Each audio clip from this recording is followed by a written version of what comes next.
ඉතින් ඔයාලට සුබ සන්ධ්‍යාවක්. ඒ වගේම ගොඩාක් ආදරෙන් පිළිගන්නවා මගේ channel එකට. අපි බලමු හෙට දවස විශේෂ දවසක්නේ මොකද වෙන්නේ කියලා. මේ තමයි හෙට දවසට අදාළ කියවීම.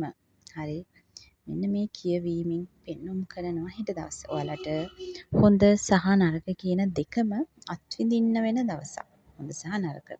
ඒ කියන්නේ එහෙම කිව්වට හෙට දවස හරිද විශේෂයි. මොකද හෙට තමයි කලින් සැලසුම් කළ වෙසක් පුර පසළොස්වක පොහොය දිනය යෙදලා තිබ්බේ. හැබැයි හෙට දවසේ ඔයාලට පොහොය එහෙම නැත්නම් සඳ දකින්න ලැබෙනවා. ඉතින් ඒක විශේෂයි. හරිද? මේ පොහොය ඔයාලට දකින්න ලැබෙනවා. ඒ පොහොය ඒ විදිහටම තියෙනවා. හැබැයි දින වෙනස් කිරීමක් සිද්ධ වුණාට හෙට පොහොය ගොඩාක් වැදගත්. මොකද වෙසක් පුන් පොහොය අනිවාර්යෙන් ඔයාලගේ ජීවිතවල ආගමික වතාවත් හෙට දවසේ සිද්ධ වෙනවා. බොහෝ දෙනෙක් හෙට දවස ආගමානුකූලව සමරනවා. ඒක පෙන්눔 කරනවා අනිවාර්යයෙන්. මොකද ගොඩාක් දුරට සීල සමාදන් වන වැඩසටහන් පැවැත්වෙනවා. හරිද? එතකොට ඔයාලට මේ දේවල් වලට සම්බන්ධ වෙන්න වෙයි අනිවාර්යෙන්. එතකොට ඔයාලගේ හෙට දවස හිතට සාමකාමී සැහැල්ලු බවත් එක්ක ගෙවෙන දවසක්. මේ දේවල් වලට සම්බන්ධ නොවුනත් ඔයාලා ගොඩාක් දුරට හෙට දවස සංසුන්ව ගෙවනවා. හැබැයි සමහරක් තැන්වල ඔයාලට තරහ යන දේවල් දකින්න හම්බ වෙයි. මොකද හෙට එහෙම දේවල් පෙන්눔 කරනවා. තරහ යන දේවලු දකින්න හම්බ වෙනවා. එහෙමයි කියලා ඒක ඔයාලගේ ලොකුවට ජීවිතේට බලපෑමක් කරගන්න එපා. මොකද හෙට හොඳ දවසක්. හෙට දවසේ ඔයාලගේ සැලසුම් ඔයාලා දියත් කරනවා. ඔයාලගේ අනාගතය වෙනුවෙන්. සහ ඉදිරි දින දෙක නිවාඩු දවස් වෙනවා සමහර අයට. සමහරට ඔයාලට ගමන් බිමන් අනිවාර්යෙන් යෙදේවි. එතකොට ඔයාලා අඳුරන අයත් එක්ක කතා බහ සතුට සාමිචි යෙදෙන අවස්ථා තියෙනවා. ඔයාලා හරිම සතුටින් ගෙවෙන අවස්ථාවක් හෙට දවසේ. එතකොට ගොඩක් දෙනෙක් අතුරු ගන්න ලැබෙන අවස්ථාවක්. ඔයාලා නොදන්නා එක කතා බහ කරන්න ලැබෙන අවස්ථාවල් ඔයාලට හෙට දවසේ ඉදලා තියෙනවා. සහ දුක සැප සමබරයි. හැබැයි තරහ යන දේවල් එක්ක දුක කියන පැත්ත ගොඩාක් දුරට අඩු කරගන්න බලන්න. මොකද හෙට දවස හොඳ දවසක්.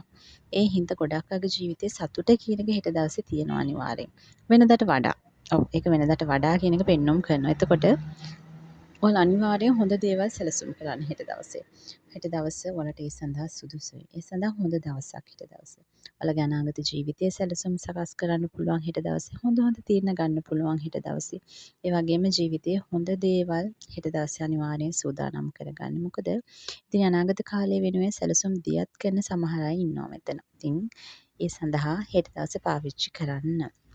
ඒ වගේම ඔයාලා මොනවා හරි සම්බන්ධයෙන් තීන්දුව ගන්නවා නම් හෙට දවසත් ඒ සඳහා සුදුසුයි. ඒ වගේම ඔය පරණ බැඳීම් තරහ වෙච්ච නෑදෑ හිතවිත්‍රාදීන් ඉන්නවා නම් ඔන්න හෙට දවසේ සමහර විට ඔයාලට එකතු වීමක් පෙන්눔 කරන්න පුළුවන්. සමහරට තරහ මර අමතක කරලා කතා බහ කරන්න පුළුවන් ඔයාලා එක්ක.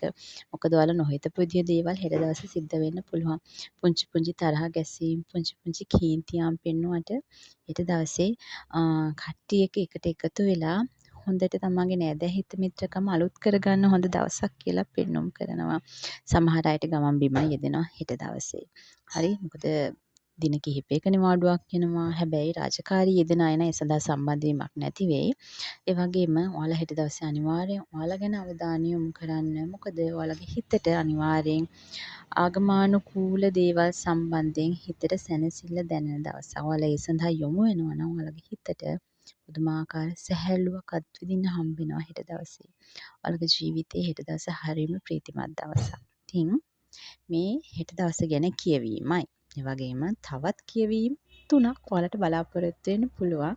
හරි?